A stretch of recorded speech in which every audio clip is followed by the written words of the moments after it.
दो भोजनों के बीच कम से कम 5 से 6 घंटे का अंतर होना चाहिए। जीने का आदर्श तरीका तो ये होगा कि जीवन में नींद ही ना हो, पर अभी यह संभव नहीं है क्योंकि शरीर में अब भी कुछ जड़ता यानी इनर्शिया है। तो नींद कम से कम हो, बाकी समय शरीर आराम से रहे। गुनगुने पानी में थोड़ा सा शहद मिलाकर पिएं। ऐसा रोज करें और आप पाएंगे धीरे धीरे खून में आरबीसी बढ़ जाएंगे।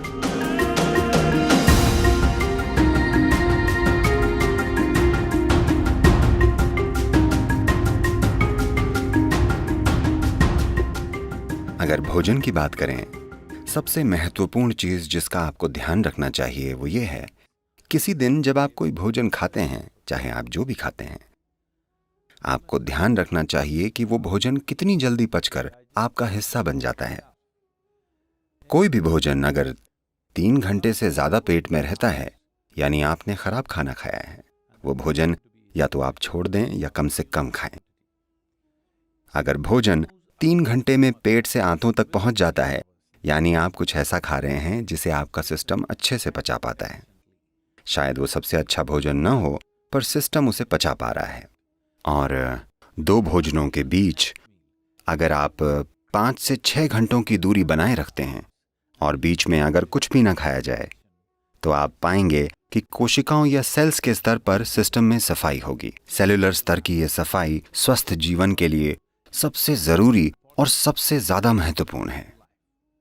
तो दो भोजनों के बीच कम से कम 5-6 घंटों का अंतर होना चाहिए। अगर आपकी उम्र 30 से ज्यादा है तो दिन में दो बार अच्छे से भोजन करना काफी होगा। एक सुबह का भोजन और एक शाम का।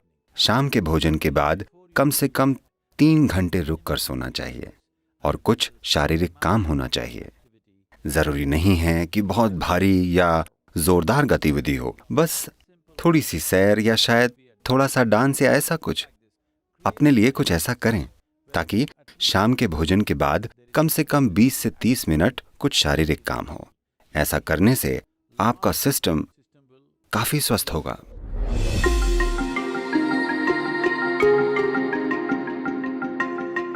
एनीमिया होना यानी खून ने अपना लोहा खो दिया है, यानी आपने अपनी ताकत खो दी है। ठीक है, शरीर की ताकत चली गई, आप थका हुआ महसूस करेंगे, बेवजह थकावट होगी।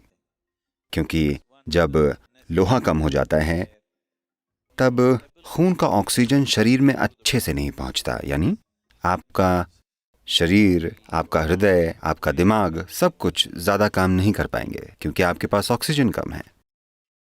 तो खून में ऑक्सीजन की मात्रा को बढ़ाना एक जरूरी चीज है, क्योंकि शरीर की सेहत, उसका खुद को आसानी से जीवंत करना, इसके लिए खून में ज्यादा ऑक्सीजन होनी चाहिए और यह क्षमता कम हो जाएगी। खासकर महिलाओं को ध्यान रखना चाहिए। उनके शरीर की प्रक्रिया के कारण उनमें हीमोग्लोबिन की कमी हो सकती है, जिससे खून में ज्यादा ऑक्सीजन नहीं समा पाएगा और बेवजह वो थक जाएंगी।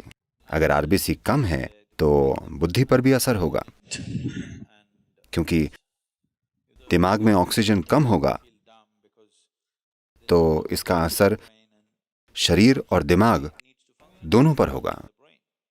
तो इससे बचने का एक सरल तरीका है, रोजाना हल्के गर्म पानी में थोड़ा शहद मिलाकर पीना। रोजाना ऐसा करें। इससे धीरे धीरे आरबीसी की मात्रा बढ़ जाएगी।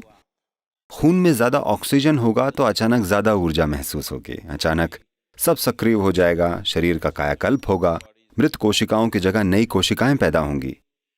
जो जड़ता आप अपने शरीर में और अपने मन में महसूस करते हैं वो बहुत कम होने लगेगी।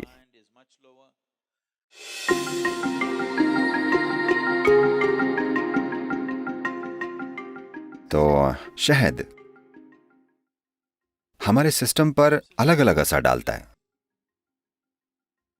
कच्चे शहद का एक तरह का असर होता है, ठंडे पानी में पीने से उसका असर अलग होता है, हल्के गर्म पानी में पीने से अलग ही असर होता है। हम यहां इसे हल्के गर्म पानी में पीकर सिस्टम को खोलना चाहते हैं। If you put it into boiling water, some part of honey will turn poisonous.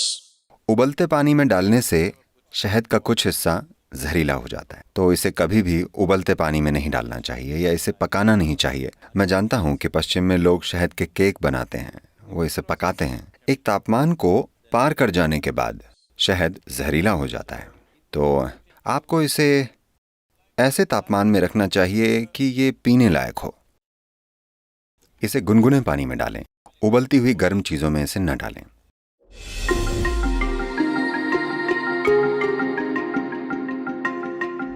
देखिए, नींद अपने आप में जीवन की जरूरत नहीं है। शरीर को नींद नहीं, आराम चाहिए। नींद आराम का बस एक रूप है। कई लोग ऐसा सोचने लगे हैं, तमिलनाडु में अगर कोई कहे ரெஸ்ட் பண்ணிக்கிறாங்க, यानी वे सो रहे हैं। जरूरी नहीं है, बैठकर भी आराम हो सकता है ना? हाँ, खड़े होकर भी आराम हो सकता है। दौड़ते दौड़ते खड़े हो जाने पर भी आराम मिलता है। आप खड़े थे, अगर आप बैठ जाएं तब भी आराम मिलता है। आराम करने के कई तरीके हैं। सबसे जरूरी बात यह है कि आराम यानी आप ऊर्जा का इक्वेशन बदल रहे हैं, यानी ऊर्जा का खर्च कम हो रहा है पर इसकी पैदावार उसी तेजी से हो रही है। तो कुछ समय बाद ताजगी महसूस होती है क्योंकि ऊर्जा कम खर्च हो रही है। मूल रूप से आप ऊर्जा को मैनेज कर रहे हैं। काम करते समय ऊर्जा ज्यादा खर्च होती है, पैदावार जितनी भी हो, पर वो काफी नहीं होती। कुछ समय में आप थक जाएंगे क्योंकि भारी खपत हुई है। खर्चा कम करके पैदावार बढ़ाई जाए तो कुछ समय में ज्यादा ऊर्जा महसूस होती है। सबसे बेहतरीन तरीका तो यह होगा कि जीवन में नींद ही ना हो, पर अभी यह संभव नहीं है क्योंकि शरीर में कुछ जड़ता है। तो कम से कम नींद ठीक है, बाकी समय शरीर को आराम है। अगर शरीर आराम से रहे तो नींद तब तक नहीं आती जब तक शरीर एक तरह से थक न जाए।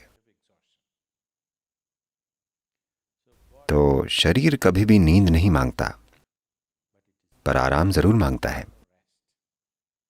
अगर आपको यहां आराम से बैठना नहीं आता तो ये ऐसे आराम करेगा, इस प्रकार। अगर आप बिल्कुल आराम से बैठ पाएं तो ये बिना सोए घंटों बैठेगा, वरना शरीर को सिर्फ नींद में ही आराम मिलेगा। अभी यहां बैठे बैठे आप एक सरल काम कर सकते हैं कि आप यहां आकर बैठ जाएं।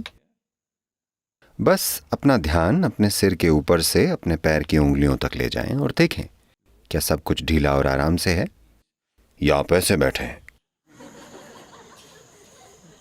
इसे जितना हो सके उतनी आराम की स्थिति में लाएं, जितना आपसे हो सके। आप हर चीज को लेकर सचेतन नहीं हैं, पर होशपूर्वक आप जितना सहज बना सकते हैं। आप अचानक देखेंगे कि अगर आप 10 बजे सोते हैं और आप बस 1 घंटे यहां आराम से बैठते हैं तो आपकी नींद आधे घंटे आगे बढ़ जाएगी। 10 बजे नींद नहीं आएगी, आप खुद ही जागते रहेंगे।